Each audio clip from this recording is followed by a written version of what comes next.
Representative Morgan? Thank you, Madam Chairwoman. Mr. Stenhouse, I'm intrigued you had a map and you said there were 16 other areas or plans that had been put together. Can you give us some actual examples of what has happened in those? Well, yeah, one of them? Yeah, this particular document just lists, by the way, Rhode Island as a state is the first statewide entity to cede its authority to the federal government. We have in many cities and towns, RhodeMap Rhode Island type plans are happening at the city level and at the county level. But Rhode Island is the first state to officially and systematically give up that control to HUD. Yeah. So in Minneapolis, I read an op-ed piece. You think I'm crazy. From the Wall Street Journal? So let me ask you if you think the Wall Street Journal is crazy. So this is about the metropolitan plan in Minneapolis. This is a Wall Street Journal. Here in the Twin Cities, a handful of unelected bureaucrats are gearing up to impose their vision of the ideal society on the nearly 3 million residents of Minneapolis-St. Paul. It's a part of a nationwide movement called regionalism, regional planning and infrastructure. Of course, the council has provided, and it goes on, but it basically everything we have been saying, this is what's happening throughout America. So we are being used as a state to implement an agenda out of Washington, D.C. And it's happening in Florida, one of our major donors. Just an individual lives in Florida. They're fighting what's called the Florida 750 down there. They spend their winters in Florida and go to meetings there. They come home here in the summer and they help us fight it here. This is not new. This is a national phenomenon, and to position this as a Rhode Island plan is a farce. Okay. Mr. Stenhouse, if you have more than that copy for yourself and you want to leave that with the clerk, I know he'd be happy to make from the Wall Street Journal. Or Fred Morgan, if you're interested in that other map. If you want to leave anything with Mr. O'Brien, he'll make copies and distribute it to anyone who's interested. My pleasure. Okay, thank you. Any other questions? Yeah, I just had one more. Oh, I'm sorry, because Representative Marshall too. I was here too with Representative Giarrusso, and we actually were looking for an economic development plan. And I guess I understand because the strings were attached from HUD, it became a housing plan and a land use plan.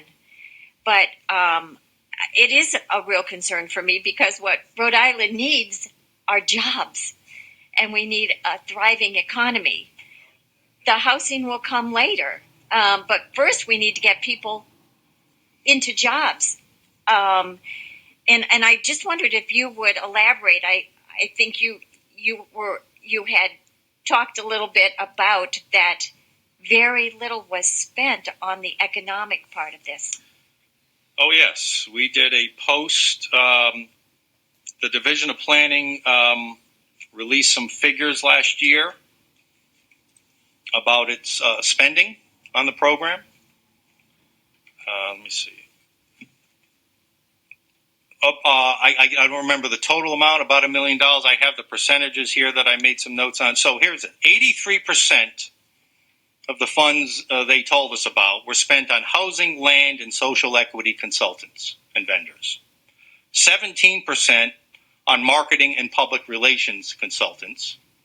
0% on economics. Yet they want to call this an economic development plan.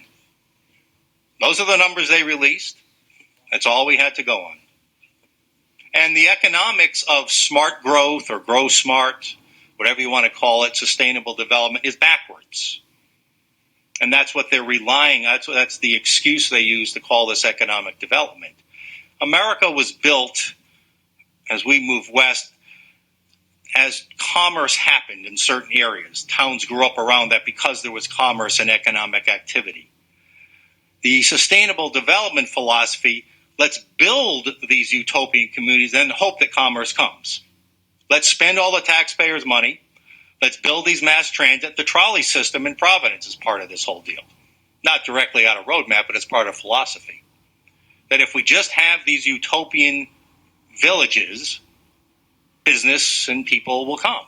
Well, that's backwards. It doesn't work that way in economics. I'm sorry, it just doesn't. Yeah, honestly, we're a small state and we're always looking for money. We know that our budget is taxed, all right? We're always looking at deficits now. And so we always look, seems to the federal government to give us money.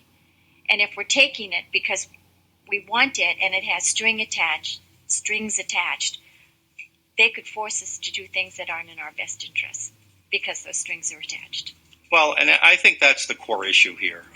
And again, as a number of people have said, it's up for debate, and legal courts might have to decide it. But we really are creating a constitutional crisis.